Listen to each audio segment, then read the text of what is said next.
Robert Kiyosaki ने एक किताब लिखी है जिसके बारे में सभी फाइनेंस वाले लोग जो चाहते हैं कि फाइनेंशियल फ्रीडम पा जाएं अपनी दुनिया में कभी भी, वो सभी जानते हैं, जिसका नाम है rich dad poor dad.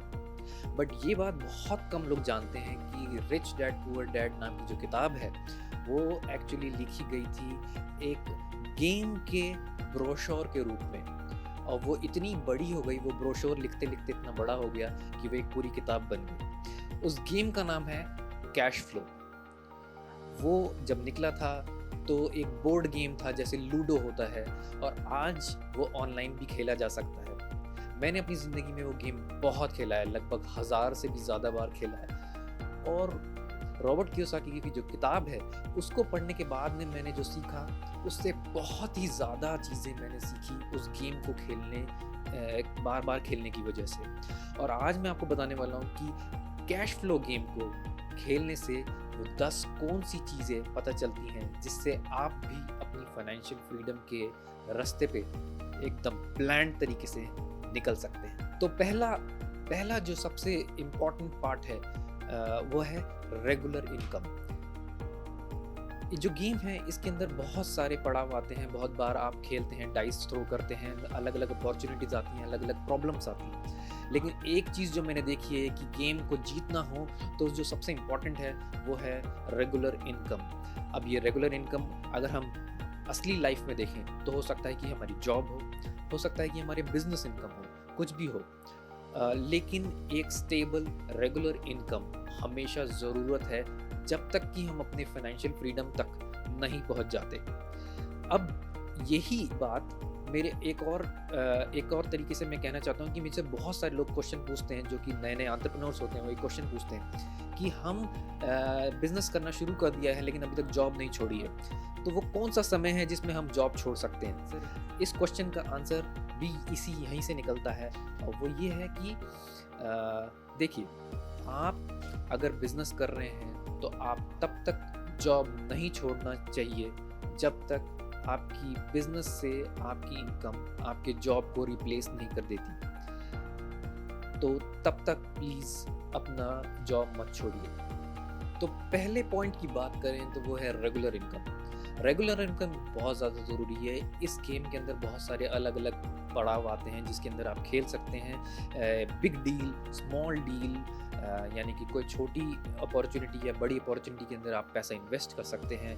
Problems आती हैं, ये सब चीज़ें हैं, लेकिन मैंने एक चीज़ देखी है कि रेगुलर इनकम जिसके पास भी नहीं है वो इस गेम में 100% हार जाता है। अगर हम इसी बात को रियल लाइफ में देखें तो उसमें भी यही होता है कि अगर आपके पास रियल लाइफ में रेगुलर इनकम नहीं है, चाहे वो जॉब से हो और चाहे वो बिजनेस से हो, कैसे भी हो, लेकिन आपके पास एक रेगुलर इनकम होनी बहुत ज़्यादा ज़रूरत है। अब इसी बात से एक और बात निकलती है कि बहुत सारे लोग मुझसे क्वेश्चन पूछते हैं कि हमारे पास बिजनेस स्टार्ट कर दिया है और अभी भी हम जॉब करते हैं, तो क्या हम जॉब छोड़ सकते हैं और हम कब जॉब छोड़ सकते हैं। तो इसका आंसर भी यहीं से निकल के आता है कि आप प्लीज़ जॉब तब तक नहीं छोड़ेंगे जब तक कि आपकी बिजनेस से इनकम इतनी नहीं हो जाती कि वो आपकी जॉब को कम्प्लीटली कॉम्पनसेट कर दे। क्योंकि हमारे को क्या चाहिए, हमको चाहिए regular monthly income, which is the first point, and let's go to the next point। अगला पॉइंट है, इस गेम के अंदर एक बहुत अजीब सा नाम आता है जिसका नाम है do dad. Do dad actually होता क्या है? डू डैड होता है कि जो हम बेकार के खर्चे कर देते हैं कि हमने कुछ भी खरीद लिया नया जिसकी हमें कोई ज़रूरत भी नहीं है, जो हमारी लाइफ में थोड़ी देर के लिए ही बस हमें खुशियाँ देती है, लेकिन हमारी लाइफ में कोई बहुत ज़्यादा वैल्यू एडिशन नहीं करती है। ऐसी चीज़ें जो हम खरीदते रहते हैं। और एक और चीज़ जी है, वो है बच्चों के एक्सपेंसेस। अगर आपका कोई बच्चा हो जाता है, आपकी शादी है, तो क्या एक्सपेंसेस आपके बढ़ जाते हैं? नहीं बढ़ जाते, हमेशा बढ़ जाते हैं। तो ये एक्सपेंसेस हैं। और भी बहुत सारे कुछ एक्सपेंसेस हैं जो क्लब में कर रहा हूँ एक साथ, जहाँ जबकि बच्चों के एक्सपेंसेस और जो हम बेकार की चीज़ें खरीदते हैं दोनों एक जैसे नहीं है, लेकिन फिर भी मैं सारे इस टाइप के एक्सपेंसेस को एक साथ क्लब कर रहा हूँ जिनको हम अवॉइड नहीं कर सकते। क्योंकि कभी कभी ऐसा होता है कि आप बाहर गए अपने दोस्तों के साथ, आपने डिनर कर लिया, इस बात को आप अवॉइड नहीं कर पा रहे हैं, तो ऐसे केस में खर्चा तो हो गया ना। हमें क्या करना है कि हमें खर्चों से नहीं डरना, हमें बस खर्चों को मैनेज करना है। बेहतर तरीके से मैनेज करिए खर्चों को, और ध्यान हमें इस चीज़ पे लगाना है कि हम अपनी इनकम को किस तरीके से बढ़ा सकें और इन्वेस्टमेंट को किस तरीके से बढ़ा सके कि पैसिव इनकम हमारी ग्रो होती रहे। और पैसिव इनकम अगर हमारी जिस समय टोटल अमाउंट ऑफ एक्सपेंसेस से बराबर या ज़्यादा हो जाती है तो हम ऑटोमेटिकली फाइनेंशियल फ्री हो जाते हैं। अगर आप लोगों को फाइनेंशियल फ्रीडम के बारे में अभी जो मैं बोल रहा हूँ ये सारी चीज़ें समझ में नहीं आ रही हैं तो आप एक और वीडियो देख सकते हैं जिसमें आपको क्लियरली समझ जाएगा कि फाइनेंशियल फ्रीडम होती क्या है और उसके लिए आपके लिए क्या नंबर है, क्या अमाउंट है वो पैसों का जो अगर आप पा लेते हैं तो आप अपने आप को फाइनेंशियल फ्री कह सकते हैं। अच्छा, डू डैड्स जो हम बेकार की चीज़ें खरीद लेते हैं तो उसमें एक पॉइंट और आता है। वो पॉइंट ये है कि हम इसकी पेमेंट करते कैसे हैं। हमारे पास पेमेंट करने के दो तरीके हैं, या तो हम कैश से पेमेंट कर दें और या फिर आजकल क्रेडिट कार्ड से पेमेंट कर देते हैं। तो दोनों में फ़र्क क्या है? देखिए, अगर आप क्रेडिट कार्ड से पेमेंट करते हैं और अपने क्रेडिट कार्ड को आप मैनेज करना अच्छे से जानते हैं तो बहुत अच्छी बात है। नहीं तो ऐसे सर्कल में मत फंस जाइएगा, ऐसी साइकिल में मत फंस जाइएगा क्रेडिट कार्ड से पेमेंट करने के चक्कर में कि आपका मंथली एक्सपेंस सिर्फ मिनिमम पेमेंट करने की वजह से वो बढ़ता ही चला जाए और आप एक डेट ट्रैप में फंस जाए, आप वहाँ से निकल ही ना पाए। आपको ये देखना है कि मैं डेट ट्रैप में ना फंसूँ, जो चीज़ मैं कैश से पे कर सकता हूँ उसको आज कैश से पे करके ख़त्म कर दूँ। तीसरा पॉइंट है कि इस गेम में होती हैं कुछ बिग डील्स और कुछ स्मॉल डील्स। तो हमारे पास बिग डील और स्मॉल डील्स होती क्या हैं और इनको रियल लाइफ में हम कैसे पहचान सकते हैं। तो देखिए, रियल लाइफ में बिग डील और स्मॉल डील का कोई खास मतलब है नहीं, ये एक सिर्फ ऑर्गेनाइजेशन है गेम के लिए और आपको भी इसी तरीके से देखना चाहिए कि ये मेरे लिए भी एक सिर्फ ऑर्गेनाइजेशन है। असल ज़िंदगी में मैंने अपने लिए बिग डील और स्मॉल डील को कैसे देखा मैं आपको बता देता हूँ। बिग डील को मैंने देखा जैसे कि कोई रियल एस्टेट की इन्वेस्टमेंट है या फिर बिजनेस किसी और बिजनेस में इन्वेस्ट कर रहा है, जैसे कि मैं एज एन एंजल इन्वेस्टर किसी और बिजनेस में इन्वेस्ट कर रहा हूँ, तो इनको मैं बिग डील मान रहा हूँ। मैं इनको बिग डील इसलिए मान रहा हूँ क्योंकि ऐसी डील्स के अंदर हमेशा कुछ अपफ्रंट पेमेंट चाहिए होता है। अपफ्रंट पेमेंट का मतलब है जैसे कि अगर मुझे घर खरीदना है 10 लाख रुपए का, तो सपोज करिए कि मुझे 20% की एक डाउन पेमेंट करनी है तो मुझे 2 लाख रुपए तो चाहिए ही मिनिमम। हो सकता है थोड़े से पैसे और चाहिए हो रजिस्ट्री करवाने के लिए या फिर कुछ घर का इंटीरियर कराने के लिए, तो कुछ अपफ्रंट पेमेंट बहुत ज़्यादा अमाउंट में चाहिए। और स्मॉल डील्स कैसे पहचान सकते हैं, जैसे कि स्टॉक मार्केट। अब आप स्टॉक मार्केट के अंदर जाके एक स्टॉक भी परचेज कर सकते हैं। अगर आप एक स्टॉक परचेज कर रहे हैं तो कोई बहुत ज़्यादा पैसे नहीं खर्च करने पड़ेंगे, डिपेंडेंट ऑन कि आप कौन सा स्टॉक खरीद रहे हैं। सिमिलरली म्यूचुअल फंड्स के अंदर आजकल 100 रुपए में भी इन्वेस्ट कर सकते हैं एंड देयरफॉर आपको बहुत ज़्यादा पैसे नहीं खर्च करने पड़ रहे हैं। गेम के हिसाब से small deal big deal organization है, सेम तरीके से स्मॉल डील बिग डील की ऑर्गेनाइजेशन हम अपनी लाइफ में भी कर सकते हैं।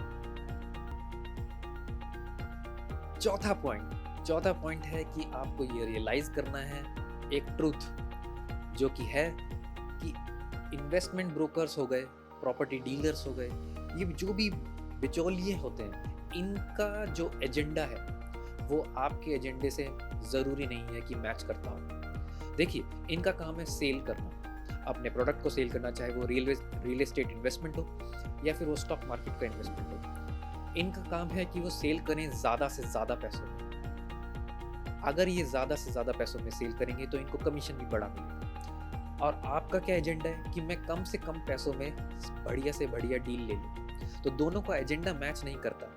अगर आप ये ट्रूथ जानते हैं, समझते हैं और इस बात को याद रख सकते हैं तो आप ऐसी दिशा में निकल सकते हैं कि ये कुछ भी बोलें लेकिन आप इनकी बातों में नहीं आ रहे हैं। देखिए, अगर कोई बिल्डर, कोई प्रॉपर्टी डेवलपर कह रहा है कि मेरा घर ये है, मैंने नया ये कुछ निकला है होम्स, ये 80 लाख रुपए का, तो इसका मतलब ज़रूरी नहीं है कि उसकी इंट्रेंसिक वैल्यू 80 लाख रुपए ही हो। उसकी इंट्रेंसिक वैल्यू हो सकता है कि 80 लाख से काफ़ी कम। ये कैसे जानते हैं कि एक रियल एस्टेट इन्वेस्टमेंट कैसे कर सकते हैं और इसकी इंट्रेंसिक वैल्यू कैसे निकाल सकते हैं, इसके ऊपर मैं एक वीडियो बना दूंगा आप लोगों के लिए और डिस्क्रिप्शन में उसका लिंक भी छोड़ दूंगा। लेकिन फिलहाल ये याद रखें कि आपका एजेंडा और ब्रोकर्स का एजेंडा बिल्कुल कंप्लीटली सेपरेट हो सकता है। पांचवा पॉइंट ये है कि कितनी देर लगती है किसी भी फाइनेंशियल फ्रीडम पाने के लिए जो इंसान निकल पड़ा है अपनी जर्नी पे, उसको कि वो एक बिग डील खेल पाए। बिग डील का मतलब है रियल एस्टेट की बड़ी इन्वेस्टमेंट खेल पाए या फिर बिजनेस में भी कोई बड़ी इन्वेस्टमेंट खेल पाए। तो ऐसा कितना टाइम लगता है? तो मैंने गेम खेल के समझा कि बहुत बार जब हम डाइस फेंकते हैं तो बहुत सारा समय निकल जाता है सिर्फ सर्वाइवल सिचुएशन में। जब भी मैंने अपने गेम शुरू किया तो शुरू में कोई खर्चा आ जाता था, कभी मैं कुछ घर ज़बरदस्ती में घर का खर्चा आ जाता था, कभी कोई क्रेडिट कार्ड का खर्चा आ जाता था, कभी बच्चों का खर्चा आ जाता था, हमेशा कुछ ना कुछ खर्चा आ जाता था। मैं सोचता रहता था ये क्या हो रहा है, खर्चे ही आते जा रहे हैं, कुछ मैं इन्वेस्टमेंट की तो अपॉर्चुनिटी मेरे पास आ ही नहीं रही है, और जो भी अपॉर्चुनिटीज आ रही हैं वो मेरे पैसों से बाहर है, तो मैं कब कर पाऊँगा अपॉर्चुनिटी। इस बात से मुझे रियल लाइफ में समझ में आया कि कुछ टाइम होता है शुरुआत में, जब भी आप इस जर्नी पे निकलेंगे तुरंत ही आप सीधे ही इन्वेस्टर नहीं बन जाएंगे, तुरंत ही आप ऐसा नहीं होगा कि एक बड़ी डील्स खेलने लग जाएंगे। कुछ टाइम लगता है, आपको कुछ पैसे जमा करने पड़ सकते हैं, आपको सिस्टम सेट करने पड़ सकते हैं जिन सिस्टम्स की मदद से आप अपने एक्सपेंसेस को कम कर सकते हैं, अपनी पैसिव इनकम को बढ़ा सकते हैं। लेकिन याद रखने की बात यह है कि सोशल कॉन्स्ट्रक्ट के अंदर के प्रेशर में आके आप ऐसे फ्लो में ना निकल चलें जिसमें कि आप अपने फाइनेंसेस को पूरा बिगाड़ दें, कि आप ऐसा लोन ले लें कि आपने 1 करोड़ रुपए का घर खरीद लिया, आप बड़ी गाड़ी खरीद लें लोन के ऊपर, या फिर आप अंधाधुंध पैसे खर्च कर दें, या फिर कोई सेविंग ना करें, कोई इन्वेस्टमेंट ना करें। आप अपने आप को इस तरीके से ना फंसाएं सोशल प्रेशर में आके कि आप आगे भी इन्वेस्टमेंट कभी भी ना कर पाए। हमेशा याद रखें, आपको अगर विजन है, आपको ये पूरी नॉलेज है, तो आप आगे आज हो सकता है कि आपको परेशानियां आ रही हों, लेकिन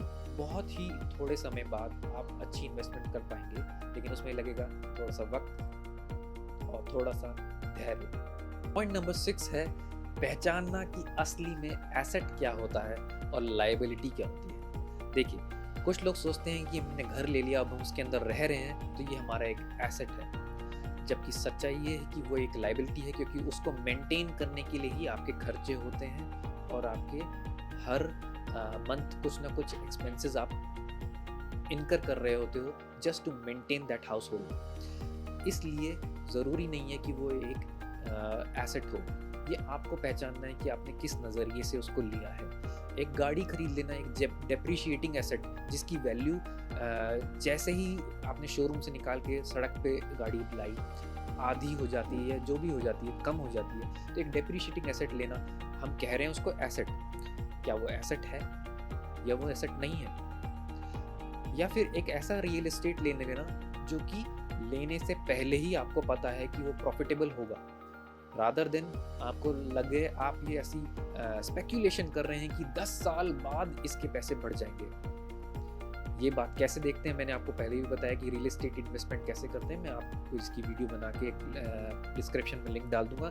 लेकिन फिलहाल गेम खेल के मुझे समझ में आया कि असली में इन्वेस्टमेंट होती क्या है। असली में इन्वेस्टमेंट होती है जो कि आज इसी वक्त, जिस वक्त मैं इन्वेस्टमेंट कर रहा हूँ और पैसे दे रहा हूँ, आज से ही मुझे पता है कि आज से ही मुझे पॉजिटिव कैश फ्लो कितना देगी। अगर वो इन्वेस्टमेंट मुझे आज से नेगेटिव कैश फ्लो देती है और फ्यूचर में कुछ भी दे रही हो, तो वो कोई अच्छी इन्वेस्टमेंट नहीं है। मुझे वही इन्वेस्टमेंट करनी है जो मुझे आज से ही पॉजिटिव कैश फ्लो देती है। जब मैं गेम खेलता हूँ तो इसमें क्या होता है कि आप डाइस रोल करते हैं एंड देन आपकी चांस आती है, कहीं ना कहीं आप मूव करते हैं। अब देखूँ मैं ध्यान से तो हर सेकंड स्टेप एक अपॉर्चुनिटी का स्टेप है, या तो बिग या स्मॉल, कोई ना कोई अपॉर्चुनिटी है। तो देखा जाए तो हर दूसरे कदम पे, अगर हम असली ज़िंदगी में ऐसे बोलें तो हर दूसरे कदम पे कोई ना कोई अपॉर्चुनिटी आपके लिए मौजूद है। लेकिन इसका मतलब ये नहीं है कि अपॉर्चुनिटी मौजूद है तो इसका मतलब है कि आपकी गोद में आके वो अपने आप गिर जाएगी। नहीं, ऐसा नहीं होगा। आपको एक्टिवली सीख करना होगा, समझना होगा कि ये एक अपॉर्चुनिटी है, एसेस करना होगा कि ये सही अपॉर्चुनिटी है या नहीं है, पॉजिटिव कैश फ्लो देने वाली अपॉर्चुनिटी है या नहीं है, और आपके पास इस अपॉर्चुनिटी को ग्रैब करने के लिए रिक्वायर्ड जो भी इनिशियल इन्वेस्टमेंट है वो है कि नहीं है। ऐसा करने के लिए हो सकता है कि आपको एक ग्रुप ऑफ फ्रेंड्स बनाना पड़े जो कि एक्टिवली सीख करते हो, सबका मिशन एक हो कि हमें फाइनेंशियल फ्रीडम पानी है। हो सकता है कि आपने एक ऐसे लोग इकट्ठे कर रखे हों कि real estate broker, CA, lawyer या कोई भी ऐसे लोग जो कि आपको और इन्वेस्टमेंट अपॉर्चुनिटीज़ ला के देते रहते हों। आपको एक्टिवली सीक करनी पड़ेगी, लेकिन अपॉर्चुनिटीज़ पूरी दुनिया में अवेलेबल हैं। मैंने बहुत बार सुना है कि मुझे लोग कहते हैं कि जिस तरीके की रियल एस्टेट अपॉर्चुनिटी आप बता रहे हो वैसी अवेलेबल नहीं है, होती नहीं है। लेकिन वैसी अपॉर्चुनिटीज़ अवेलेबल हैं कि पहले दिन से ही वो पॉजिटिव कैश फ्लो प्रोवाइड करके दे। मेरे पास है, आपको भी मिल जाएगी। 8th पॉइंट, सो 8th पॉइंट है कि अपने लोन्स या मॉर्गेजेस या फिर आपके पास कोई भी इस टाइप का इंस्ट्रूमेंट हो जिसमें आपने कहीं से पैसा उधार ले रखा हो, अगर उसमें प्री पेमेंट का ऑप्शन है तो प्री पेमेंट उसको कर दें जब भी आपके पास ऑप्शन हो तो, स्पेशली ऐसे लोन्स के लिए जिनका इंटरेस्ट बहुत ज़्यादा हो, जैसे कि क्रेडिट कार्ड का इंटरेस्ट रेट बहुत ज़्यादा होता है। अगर आप उसको पे कर सकते हैं, आपके पास पैसे आ गए हैं, तो सबसे पहले उसे पे करें। इसका क्या रीज़न है? आपने उसके पैसे पे कर दिए, अब आपके मंथली पैसे कम लगेंगे। हर बार क्रेडिट कार्ड में मंथली बिल आता है, मंथली जो बिल आता है वो कम आएगा। जो बिल आया नहीं वो आपकी इनकम में जुड़ गया, क्योंकि जब आपने खर्चा ही नहीं किया तो अब आपको हर मंथ पैसे ज़्यादा मिलेंगे।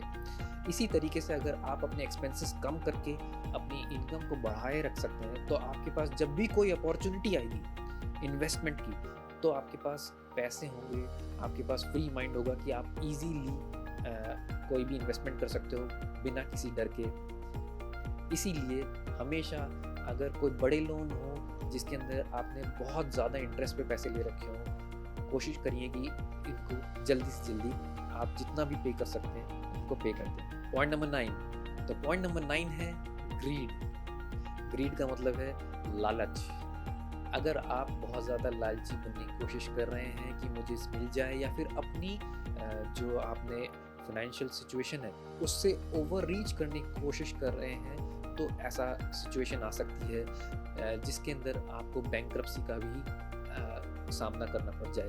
मैं एग्जांपल देता हूँ, जैसे कि अगर आपने ऐसा घर ले लिया जिसके अंदर नेगेटिव कैश फ्लो होता है, पहले दिन से आपको मालूम नहीं है कि उसके अंदर पैसे आएंगे नहीं आएंगे, आप बस खर्च कर रहे हैं, आपने होम लोन ले लिया है और डाउन पेमेंट के लिए भी आपने एक पर्सनल लोन ले लिया है, दो लोन ले लिए।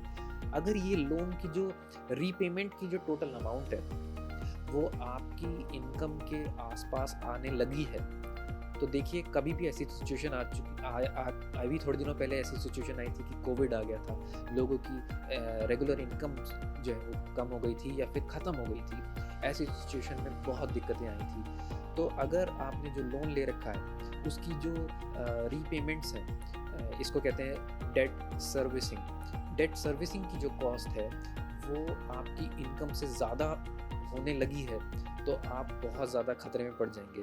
तो इस तरीके की रिस्क लेने का कोई फ़ायदा नहीं है। ऐसे में सोच के हम बहुत ज़्यादा इन्वेस्टमेंट कर रहे हैं रियल एस्टेट में या किसी चीज़ में, ऐसी चीज़ों का बिल्कुल भी फ़ायदा नहीं है। ऐसी चीज़ों से एकदम दूर रहें।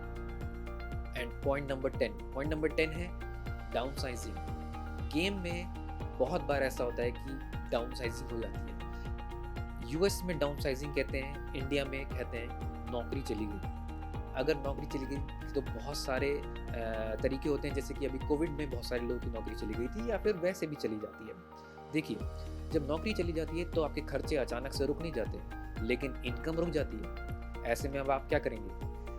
अगर आपने सही प्लानिंग कर रखी हो तो डाउन साइजिंग कोई परेशानी नहीं देगी आपको। मैं आपको अपनी एक्चुअल शीट दिखाऊंगा अगले वीडियो में, जिसमें जो एक्सेल शीट को मैंने फॉलो किया जिससे मैं रैट रेस से बाहर आया। और वो शीट तो आप देखेंगे तो मैं बड़ी बात की छोटी बात यह है कि उसके अंदर बहुत सारे इमरजेंसी फंड्स हैं कि पहले कोई इमरजेंसी हो गई या फिर नो सैलरी फंड की, अगर मुझे सैलरी नहीं मिली या मेरे बिजनेस से कोई इनकम नहीं आई तो मुझे कितने समय तक मैं अपने आप को सस्टेन कर पाऊँगा।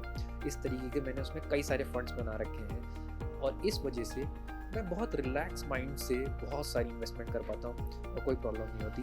अगर आप भी इस तरीके से इन्वेस्टमेंट करते हैं और आपके पास बैकअप फंड्स हैं तो कोई बात नहीं, जॉब चली जाए, कोई बात नहीं, कोविड आ जाए, कोई बात नहीं अगर बिजनेस नीचे चला जाए, आपके पास आपके डेली के महीने के खर्चे निकालने के लिए पैसे होंगे। Let's say for 3 months, for 6 months, for 1 year. शुरू करें 1 महीने से, हम धीरे धीरे करके आप बढ़ा सकते हो उस फंड को।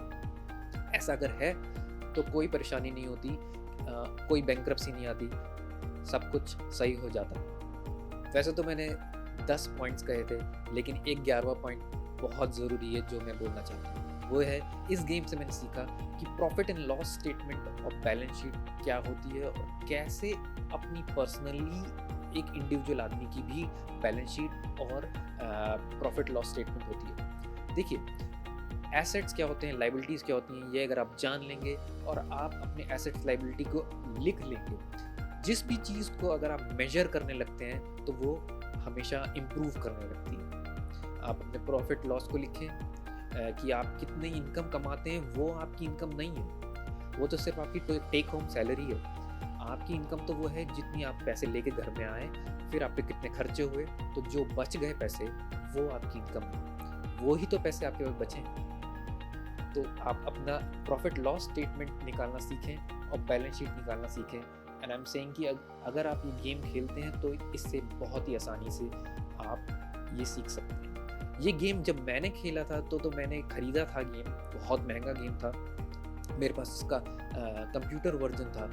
और लेकिन आज की तारीख में अगर आप ये गेम खेलना चाहते हैं तो ऑनलाइन फ्रीली अवेलेबल है गेम। मैं आपको नीचे दे देता हूँ एक लिंक जिसके अंदर आप ये गेम खेल सकते हैं। सिर्फ आपको रजिस्टर करना है, मेरे को कोई पैसे नहीं मिलेंगे, फ्री है। रिच डैड पुअर डैड इनकी फाउंडेशन है इसके तहत। और मैं कहता हूँ इस गेम को ज़रूर खेलिए। बहुत कुछ सीखा है मैंने इस गेम से, फाइनेंशियल फ्रीडम के बारे में, और इस किताब से भी जो कि लिखी है रॉबर्ट कियोसाकी ने। अगर आप कोई किताब चाहिए तो मैं नीचे लिंक दे दूंगा इस किताब का। और रियल एस्टेट इन्वेस्टमेंट के बारे में जो मैंने बोला कि एक नेक्स्ट वीडियो बनाएंगे, वो भी मैं बनाने वाला हूं। तो अगर आप उस वीडियो को देखना चाहते हैं तो आप सब्सक्राइब कर सकते हैं ताकि आपको उसका नोटिफिकेशन आ जाए। Thanks, that's all for now and see you in the next video. मैंने एक फाइनेंशियल फ्रीडम के ऊपर स्पेसिफिकली फॉर इंडिया एक क्लासरूम बनाया है ऑनलाइन। वैसे तो मैं क्लासरूम 30,000 रुपीज़ का सेल कर रहा हूँ, लेकिन इस वीडियो को देखने वाले कुछ लोगों को मैं वो क्लासरूम का टिकट फ्री देना चाहता हूँ। तो नीचे डिस्क्रिप्शन में एक लिंक है जिसको आप क्लिक कर सकते हैं। एक फॉर्म भरेंगे और उस फॉर्म में से ऑटोमेटिकली कुछ लोग सिलेक्ट होंगे जो कि उस वीडियो को, उस क्लासरूम को, financial freedom specifically design for India, इस मास्टर क्लास को देख सकेंगे।